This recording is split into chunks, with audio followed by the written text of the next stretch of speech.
It was a cold morning on March 11th, 1953 in downtown Toronto, and Dorothy May Elliott was going to work early, and she was feeling distressed. She was a teller at the Bank of Montreal on the corner of Yonge and Front Street, right in the heart of the financial district. She was only 19 years old, and she'd come a long ways in her life. Both her parents had died before she was the age of 9. But she believed in herself, she was tenacious, and she had others that believed in her.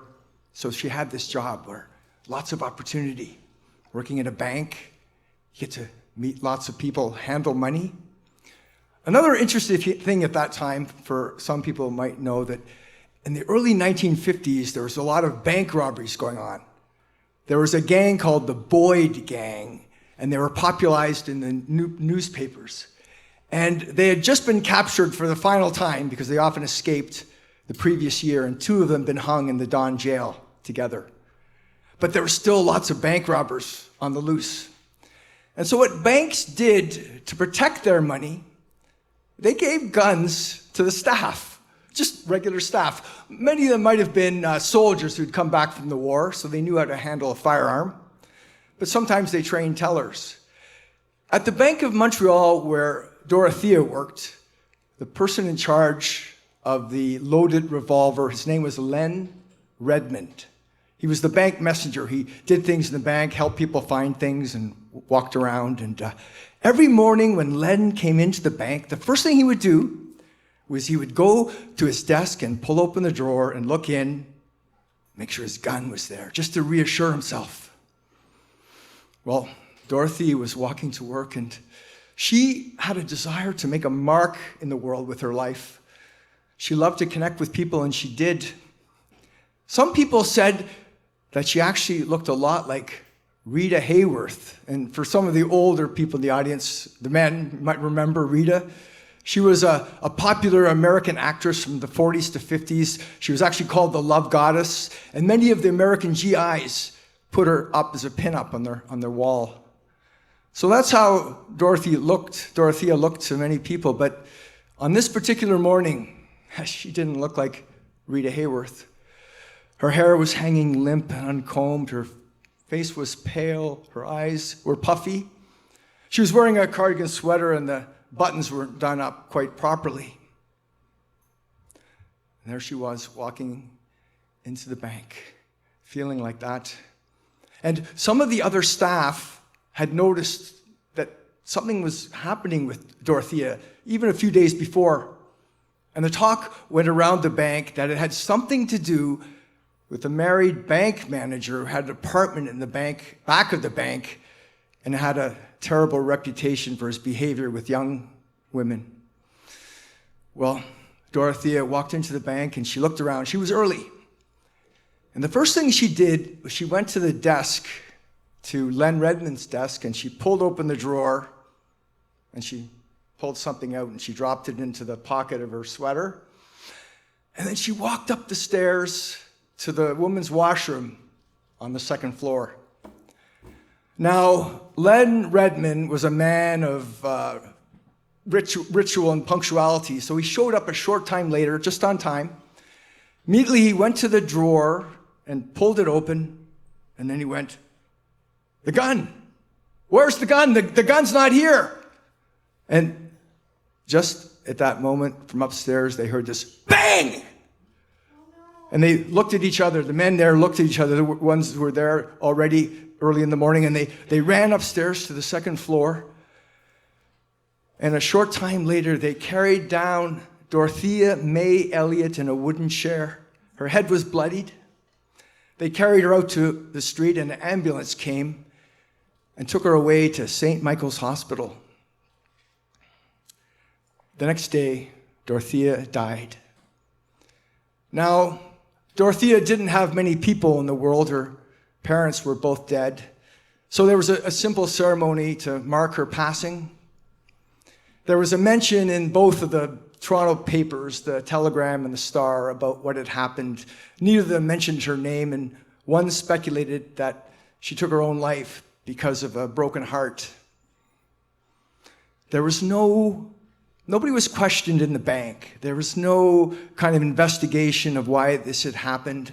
There was no accountability. Nobody was reprimanded or fired. And Dorothy May Elliott, someone who dearly wanted to make a difference in this world, it seemed like she was just going to disappear like a pebble dropped in a big pond without a trace, just like that. But a short time later, some strange things started happening up in the upstairs women's washroom. Some of the women going there reported that they experienced an unwholesome presence watching them. Others said they heard low moans, and someone else said they felt a cold spot in the room that would disappear when they moved over a little bit. Windows and doors opened unexpectedly, and lights flickered. And not in too much time, the women refused to use that washroom. And so the bank management had to build a washroom in the basement. And the only staff that experienced the dark mischief of the person or the being that they now called Dorothy were the cleaning staff who had to go to the second floor after hours and clean up. And then they would experience it. The years went by, and eventually in 1982, they closed down that bank for whatever reason. And some developers bought that land from the corner of Yonge and Front over to Yonge and Bay. And they built a giant complex. Many of you might have visited it. There's business towers there. There's a big open space for walking and performance space. They called it BCE Place and then later Brookfield Place. And the Bank of Montreal remained as an integral part of this whole new complex. In 1992, the new complex opened, and in 1993, the Hockey Hall of Fame moved from Exhibition Place in to the empty Bank of Montreal on the corner of Yonge and Front. Well, it wasn't long until things started to get noticed at the new Hockey Hall of Fame. Lights flickered. Doors would close or open for no reason. A young boy, 8-year-old boy, visiting with his parents, they were over to the side, and he was in front of the display celebrating the heroes of the Toronto Maple Leafs, when suddenly he started to scream, "Don't you see her? Don't you see her?" And he told his parents and others around him that he'd seen a tall young woman with long brown hair going in and out of the walls and then disappearing altogether in the glass display case. A little while later, one of the staff there by the name of Rob Hines, he was up very early preparing a space on the second floor for an event. It was about 6 o'clock in the morning, and he said he felt like something or someone was watching him. So he felt drawn to this empty conference room. He opened the door. It was dark. And in the middle of the room, there was a swivel chair, and it was spinning round and round and round, just like it was caught in a breeze. He stood there just watching it. And then suddenly it stopped spinning, and it rolled right toward him and stopped right underneath his hand. Now, Rob Hines said he's skeptical about ghosts, but he said that whole thing just freaked him out. Now, Joanna Jordan, some people might know her name, she's a harpist who plays in Toronto. She often plays as part of a trio, herself on the harp, someone else on the bass guitar, and a drummer. She was invited to play at the opening of that complex, at that time it was called BCE Place. They performed from a second floor balcony. And this second floor balcony was adjacent to the second floor of the Bank of Montreal, which was empty at that time. Well, they played their songs, some of them jazz, classic rock, pop. They finished, and the drummer and the bass guitarist went down in the elevator first, and Joanna was gathering her harp together when suddenly she had the experience that she was being watched by someone or something. She looked around, she couldn't see anything, and then she looked up at the ceiling. And just above her, on the ceiling, there was a young woman pressed against the ceiling, like a butterfly pinned to a museum exhibit. She had brown hair, her eyes were wide open, and their eyes, they met, and there was a connection made. Joanna was terrified. She grabbed her harp and she went on the elevator and went down and told her friends what she'd seen. And the staff there listened and heard how she described the young woman, and they said, "That's Dorothy," and they told her that the place was haunted. Well, that experience stayed with Joanna.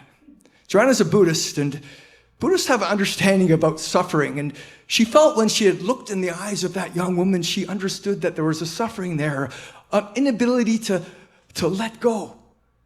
But she also experienced something else, that she felt that that young woman was not trying to frighten her, that she was just there because she liked the music. Well, Joanna didn't go back and play there for a long time. She was too scared. And then the World Trade Center towers fell in 2001, and something changed for her. She felt that she had to face her fears. So she agreed to go back and play at Brookfield Place. But she refused to play from the second floor balcony. Instead, she played where she could see the balcony, and anyone listening from the balcony could hear her. Now, as a Buddhist, Joanna practices a kind of prayer and meditation called metta. It's a loving kindness meditation that all beings, seen and unseen, living and dead, should be happy and be free. So as she played her harp, and the beautiful music went out, the prayer of metta also went out. And Joanna went back and played there at Brookfield Place almost every year for the next 10 years. It was almost a commitment on her part. And she played her songs and she put out her metta. And it's interesting, her repertoire is quite varied, but one of the songs she plays is Stairway to Heaven. And now, it's around Halloween, and you'll hear some people telling you that the Hockey Hall of Fame is still haunted.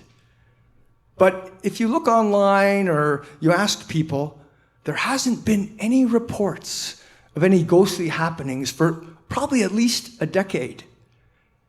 And maybe, just maybe, Joanna's beautiful music and her prayers of metta, loving kindness, have helped Dorothy May Elliott find her way home.